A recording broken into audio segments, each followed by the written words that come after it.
It's the Hoffman Show on the Team 980. We are always live as well on the free Odyssey app. We are also streaming live on YouTube at the Team 980. And if you're watching there, you see that I'm wearing a polo, which means you know today's a serious show. Yeah, I've got a collared shirt on and everything. This is a insane day to do a sports talk radio show. And there is an impossible number of things that we are going to try to tackle today because the day's news that the that the Capitals and the Wizards are moving, in all likelihood, it is not a done deal yet, to Virginia, to Potomac Yards in 2028 is stunning. But on top of its sheer stunningness, if you will, it is also as intersectional as anything that I can remember covering since we started this show. Certainly the Commanders' sale was complicated in a number of ways, and there was a lot of different factors at play. And we did get into congressional investigations in different jurisdictions and talks about power and abuse and money and finances and all of these different things. But at the end of the day, that was still in many ways a story of good versus evil. Snyder gone, Harris in, he's the hero. There's other heroes in that story who stepped up and fought Snyder to force his ouster, all of that stuff. And there's still like those main characters at play. Here, we're talking about macroeconomics, microeconomics. We're talking about societal impacts of sports teams. We're talking about economic impacts of sports teams. And I've spent so much of today talking to people, many of the conversations that you'll hear, and also like just background from different folks, and also doing my own research, which somehow has become a scary term, but like actually doing journalistic research, reading everything from old Washington Post stories. I read the story from the day that the MCI Center, as it was called at the time, opened in the early 2000s. Reading it feels like reading an old-timey newspaper article, even though it was the early 2000s, just the way it's written, the chronicling of things compared to so much of what written journalism is now and so much of what we read now is, but just a true play-by-play of the day's events was pretty remarkable to read and to hear some of the things and the way it was described and what Abe Pollin did at the time. So I've read that. I've read economics. I'm not going to pretend like I read entire studies, but I read, a lot of synopsis of economic studies today, talking about everything from stadium impacts to our stadium impacts on local economies to some stuff that I want to talk about on the bigger economic picture in terms of CEO pay to median employee pay, the way that the richer have gotten rich and the way that impacts this story and Ted Leonsis specifically. But I think on a sports radio show, to start anywhere but the soul of this story is to mistake my job here as a sports talk radio host and also the thing that most of you listening care about the most, which is today, Ted Leonsis announced he's taking the soul of the city and putting it in Virginia. And while I think that there is some overreaction on certain elements of this story in terms of, like, it's not like he moved them to Richmond. It's not like he even moved them back to Baltimore. And I say back just because it is worth reminding that this team, the Bullets, turned Wizards, and I know the Caps are a part of this too, and I'll explain why I'm focused so much on the Wizards in a second. But that this team originally was from Baltimore and then obviously moved to the Capitol Center and then on into D.C., in the MCI Center when it did. And actually, sorry, I said early 2000s. It was late 90s when that happened. Obviously, Leonsis buys them from Poland about a decade later. But you're talking about a move of a couple of miles, a couple of metro stops. By the way, it's on the same line. The yellow line passes through Gallery Place. So, for some of you who commute from suburban Maryland to go to Capital One Arena, you'll still go to Capital One Arena, which does feel like rubbing some dirt in it. You'll transfer to the yellow line, and then you'll go to Potomac Yards. It's an extra 15, 20 minutes. It's annoying as hell, but like okay, is what it is. It's not like he's moving them out of state. It's not like he's taking them away. They'll still be called the Washington Wizards, a name most of you hate anyway. But at the same time, I think Mike Wilbon captured this in pure raw anger yesterday on PTI when he got seemingly passed a note at the end of the show when he talked about basketball being a city game. Like, basketball is a game that has thrived in American cities, specifically cities. Of course, you know, it's played in suburbs. It's played on where there's playgrounds everywhere in the country.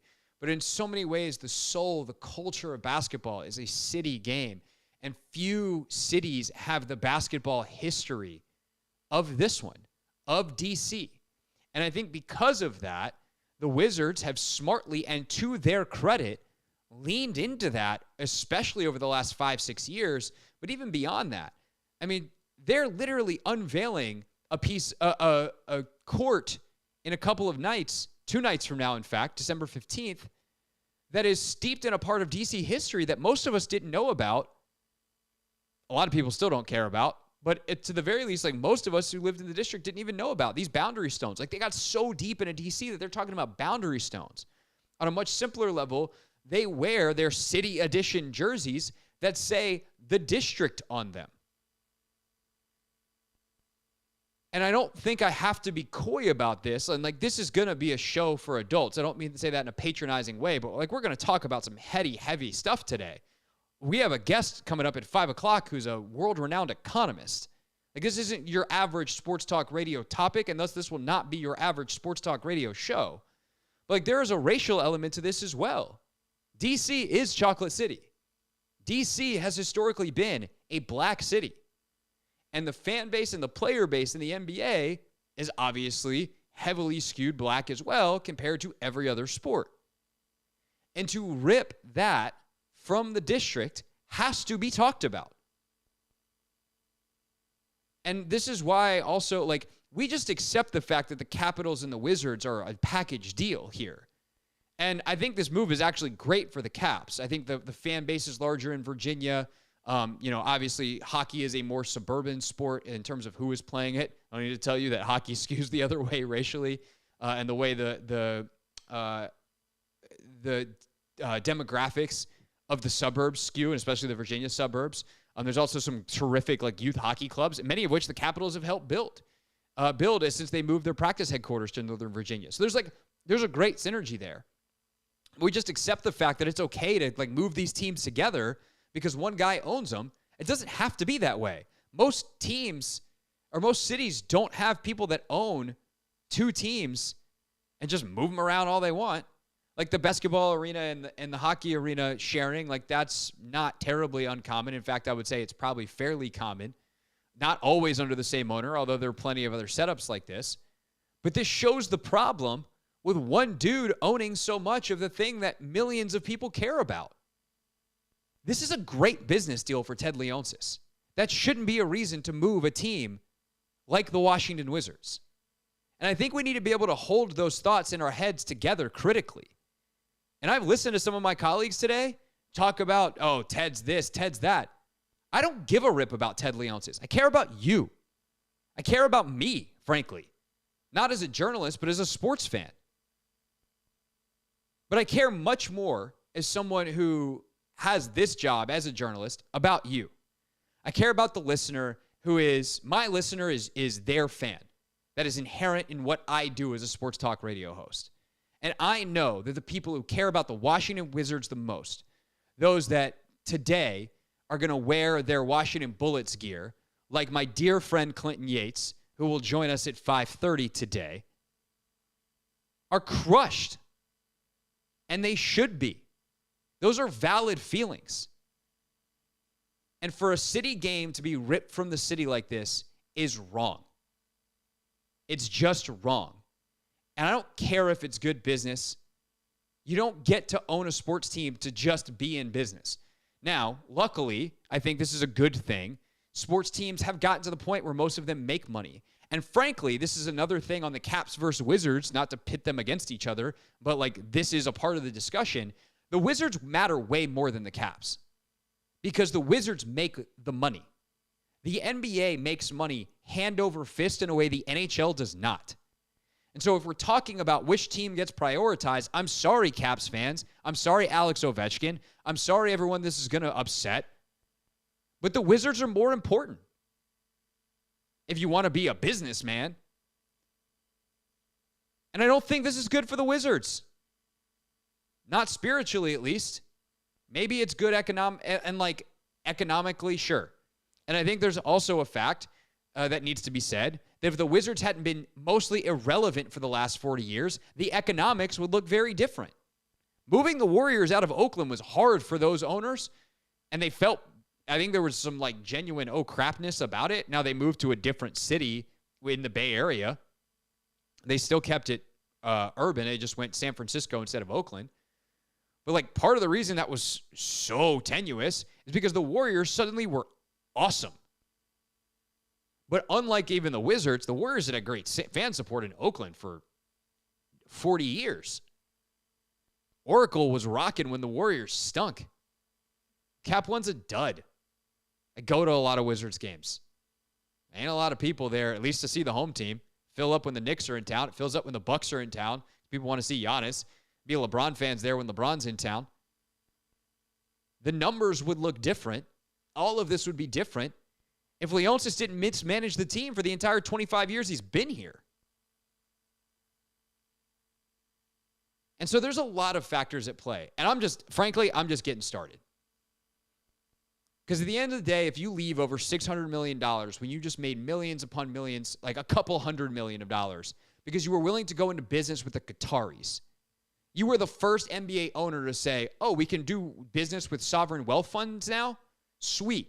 Hey, Qatari government, Qatari sovereign wealth fund, who just killed 5,000 to 7,000 people building stadiums for a World Cup you had no business hosting and bribed FIFA for, away from the U.S., by the way. We'll go into business with you. And then you're going to leave D.C. over $600 million? That doesn't sit right with me. Straight up. So yeah, are there economic reasons why Ted Leonsis did this? Sure. Is this quote unquote a good business deal? Yeah, I'll give him that credit. But if you're in sports ownership to do business deals, you don't belong in sports ownership.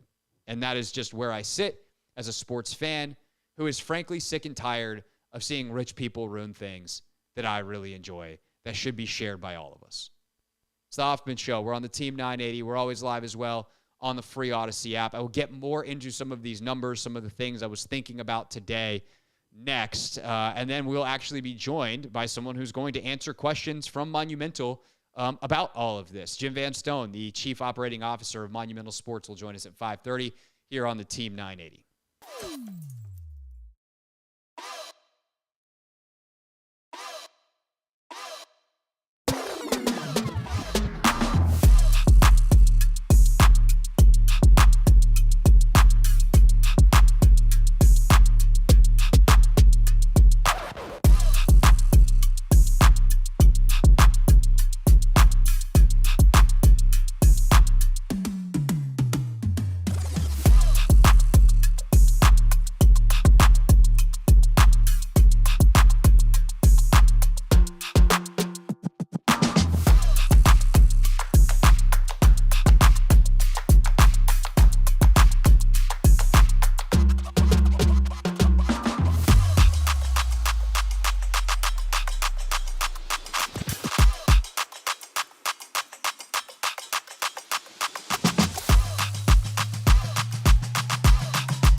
It's the Hoffman Show on the Team 980, always live as well on the free Odyssey app. So, I just talked about how I don't really want to hear if this is a good business deal for Ted Leonsis because I don't care. And I would like to flush that thought out a little bit more in a moment. And then I would like to actually talk about why I think this could be an opportunity for the District of Columbia, which I know might sound weird because, like, clearly I don't like that this is happening based off what I just said, but we have to also deal in the reality of what is, and there is an opportunity potentially presented here for the district to solve some of the problems that it currently faces. And this is a lot to try to get in, but we have a ton of guests coming up, and so we dive right back in. I was doing some economic research earlier today, and this is not something I do on a regular basis. It's certainly something that interests me. I think those of you that have followed me for a while know I'm very interested in politics, and I come to that approach not because I enjoy a horse race in terms of like who's up and who's down in the polls. I care because politics impacts our lives, and the policies that are passed at the state, local, and federal level matter a lot. And depending on the policy, depending on the people, like it could be a life or death thing. Type of thing, certainly impacts our daily lives in a variety of ways.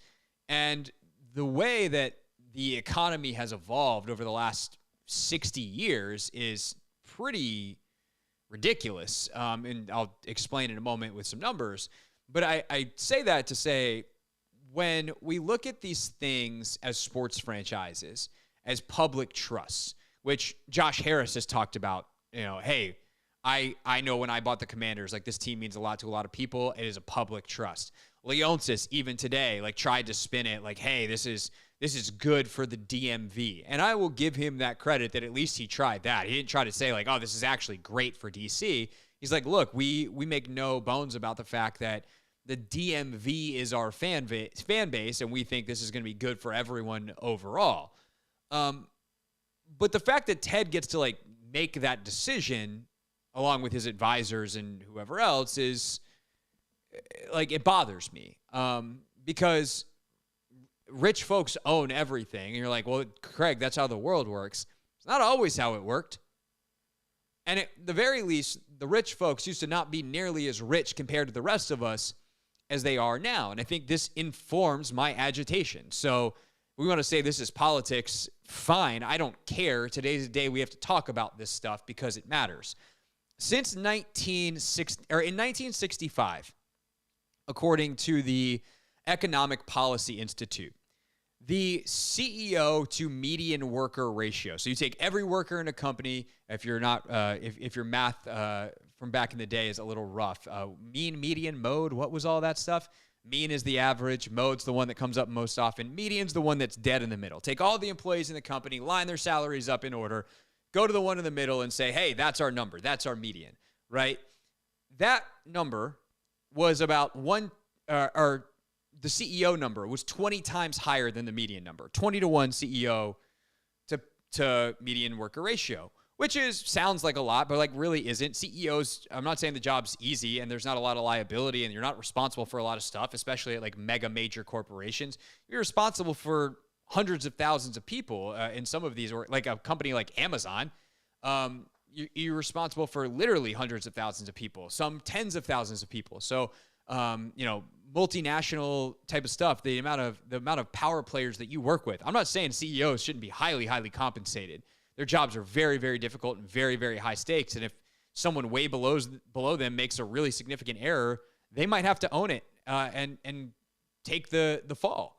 So, you want to get paid more? Fine. Okay. 20-to-1 sounds like a lot until you realize that now, because remember that 20-to-1 was in 1965. Now that number is 272-to-1. That is per the Economic Policy Institute for 2022, the most recent full year we have. So for every $1 that the median person makes at a publicly traded corporation, the CEO makes 272. So that means by the time you've made $4, your CEO has made over 1,000. The number, it just gets worse from there. Company like Live Nation, that number's way higher. Their CEO, Michael Rapino, this is all publicly available information because these are publicly traded companies. By the way, Ted Leonsis would like to make Monumental public, which means it can be traded. You buy shares, etc. He makes, Michael Rapino of Live Nation makes $139 million a year. 139. His median worker makes $25,000, which there's a joke somewhere about that's about how much we all pay for a concert fees every time we book a Live Nation show, but I continue. From 1978 to 2021, CEO pay, the richest folks in America, got about 385% more money. 385%. During that same window, the median worker made 18.1% more. These numbers are terrible. And we could get into a lot of reasons why if this were a different show. I bring this up to explain that Ted Leonsis going for the best business deal, when he's already in that group, that class of people that is making nearly 400% more than he would have in the 1970s, when the rest of us are making less than 20% more, when federal minimum wage hasn't gone up since 2009. I don't think that we should have a lot of sympathy here. If you want to root for this because you live in Northern Virginia and you would like a closer commute, go ahead, be selfish. But I think there is a misnomer that what is good for the CEO of the company, what is good for the owner, is good for the team. It's not true. It's not true. And so before you go celebrating Ted Leonsis' great business deal and be like, this is going to be great for the Caps or great for the Wizards, realize what Michael Winger and Will Dawkins do is going to have a way bigger impact than what Ted Leonsis makes off of this deal. Now, Winger's, one of his objectives was to build a new practice facility. He's going to get that. So that's probably good. But then there's the question of what happens to the Congress Heights facility, to Entertainment Sports Arena. What happens there? Does that become the Go-Go's facility? That's not what the deal was. Ted got public money from D.C. not 4 years ago for that. And then there's what happens with Capital One Arena. And this is, unfortunately, I'm out of time right now. That's the other thing I would like to get to. But maybe after Jim Van Stone, depending on how long we keep Jim, I'll get it to why I think the prudent thing to do now for the city would be to negotiate that 2028 is not the time that Ted Leonsis then takes his own money and revamps Capital One Arena into an entertainment district that looks a little different, hosts the Mystics, and hosts a bunch of concerts, but why they kick him off the land and do something else completely. We'll get to that coming up later in the show. Jim Van Stone, the COO, Chief Operating Officer of Monumental Sports and president of their business operations, joins us next.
show on the Team 980, always live as well on the free Odyssey app. We are scheduled here to catch up with Monumental President of Business Operations, Jim Van Stone. We will hopefully have him in a second.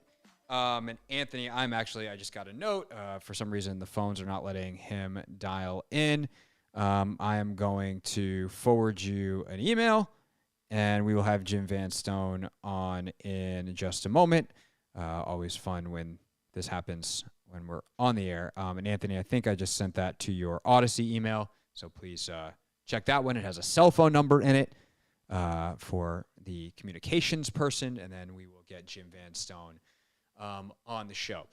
Just while we wait to get Jim on the line here, a reminder of what actually happened today, because I think that this is slightly confusing.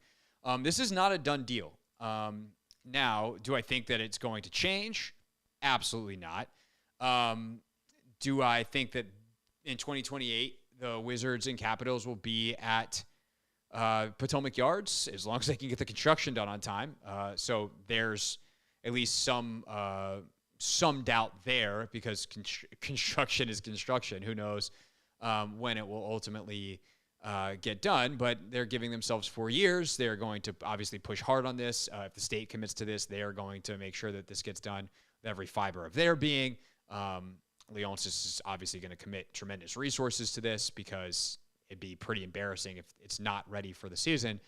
But today was non-binding, and the D.C. city government last night, Mayor Muriel Bowser and the city council, led by Chair Phil Mendelson, did approve $500 million and said, this is our last best offer. If you would like to take it, you are more than welcome.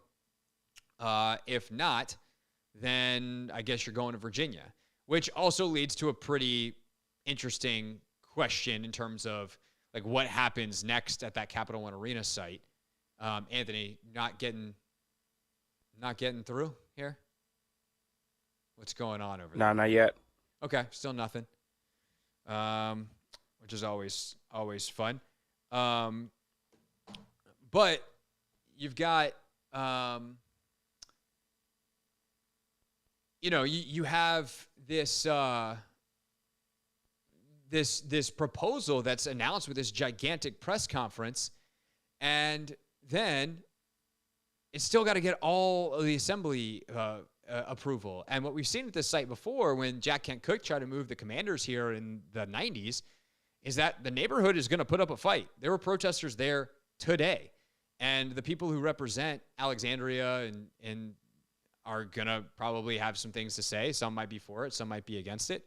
And then we will also have to see about other folks from downstate. Like, it's in Virginia. And does someone who represents Blacksburg or a rural county in Southern Virginia want public money going to Northern Virginia? They might not. So there's a lot to be done here.